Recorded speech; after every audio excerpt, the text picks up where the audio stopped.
Right then, Manchester United have beaten Arsenal here in New Jersey, the first leg of pre-season in America. Obviously, we had a couple of games prior to coming to America, but this is the big boys here now, and we saw the big boys arriving. Sancho scored, Bruno scored, as Manchester United got what they needed to do done in the 90 minutes. Yes, there was a little bit of a fun penalty shootout at the end, but we're not talking about that because that was a load of old arse. So, what did we have in the first half? Well, I thought we had United looking good, and I thought those early chances that we saw from Anthony we were going to be made to pay for, because Arsenal was getting some decent chances, particularly down their right-hand side. And Luke Shaw, who I thought had a sensational season last season, clearly needs a little bit of match fitness because he didn't get anywhere near Saka. He was not able to close the distance on him, and Arsenal was getting a lot of joy with Saka's crossing into the box from that right-hand side. So that's something that I expect is going to kickstart as soon as the season really starts getting going. But Luke Shaw definitely didn't look at the races today. I'm sure he'll get it there, but we're going to cover it because he didn't look at the races today.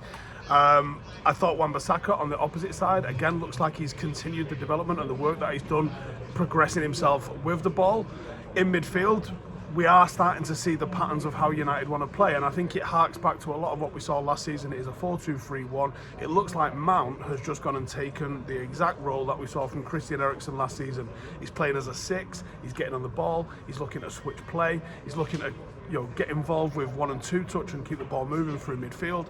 Kobbie Mainoo, I can't believe the age of this kid and how composed he is. Declan Rice has been on that pitch there as a £105 million player, and if you had to point out the two, which of those that was a £105 million player, there's not a single person in the 82,000 that are here it would have been picking Declan Rice. It took me about half an hour to even realise Declan Rice was on the pitch, uninvolved in anything. Now I think he probably will be quite effective for Arsenal as the season goes on, but going off the showing in that first game, I don't necessarily see he's going to be the difference between them coming second and coming first. And I think they've got so much more that they need to sort out and that they need to fix if they're going to mount a title challenge. I said in the preview that I didn't think they had match winners, and some of the comments, well, it was just Arsenal fans in the comments, so you can imagine some of the absolute wibble that they were coming out with. But I don't think they've got match winners, and I think United have got more match winners. And even though Bruno didn't have the greatest game, in all honesty, Sancho isn't a number 9, United comfortably dealt with Arsenal, and dealt with Arsenal's first team until about the 70th, 80th minute. Because it was only late on in the game that Arsenal started changing it. United brought out a whole new 10 players at half-time.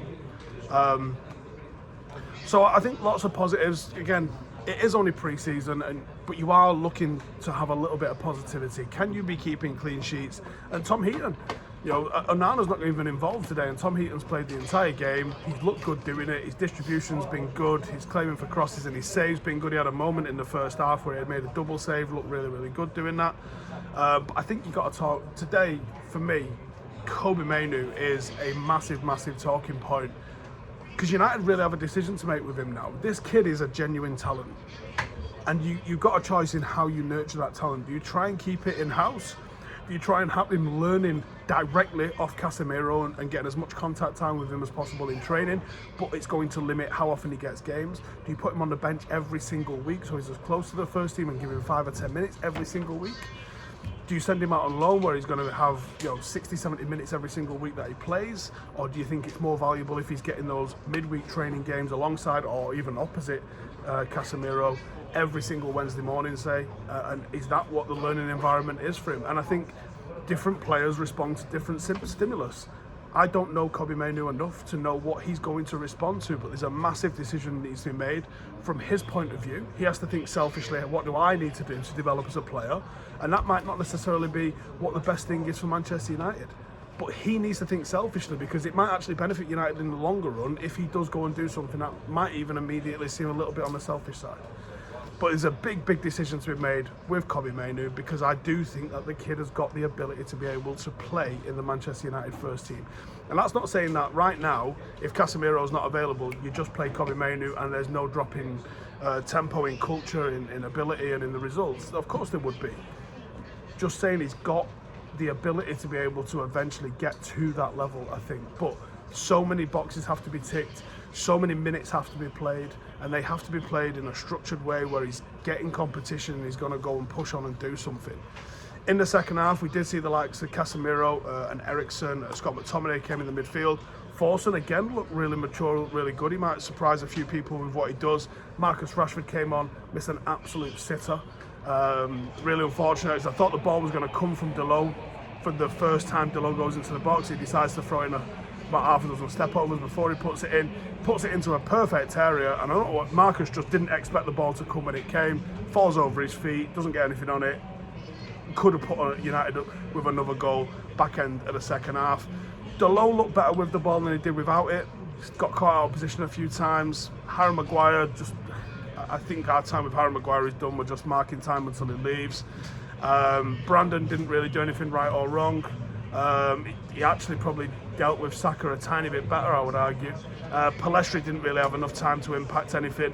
And outside of that, it was a pretty meh performance in the second half. I saw this the other week that everything was on that first 45, and maybe that's what Erik ten Hag is focusing on. And on Erik ten Hag, he really has been up and down that touchline. Whatever he's decided about this game, he really wants to win this game. So that's interesting to see. But you know, it's the first one in the bank. It was a decent score. You beat the team that everyone was piping off last year. You've managed to get a clean sheet. You're off and running in America. Bring on the next one, which is going to be Real Madrid and Houston, right? J&J just either decided me they're going to that game in Houston. Is Wrexham first? Wrexham's first in San Diego. Okay. So it's Wrexham, but it's the children. It's the children, see?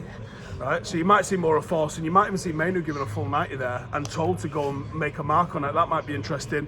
You're going to see Real Madrid in Houston. I would expect that to be more of a 94. Your Casemiros, your Marcuses and stuff like that. But yeah, 2 more games before we get to Las Vegas, Nevada, and it's going to go like that, honestly. So let me know your thoughts in the comments below, and I'll see you in the next one. Laters.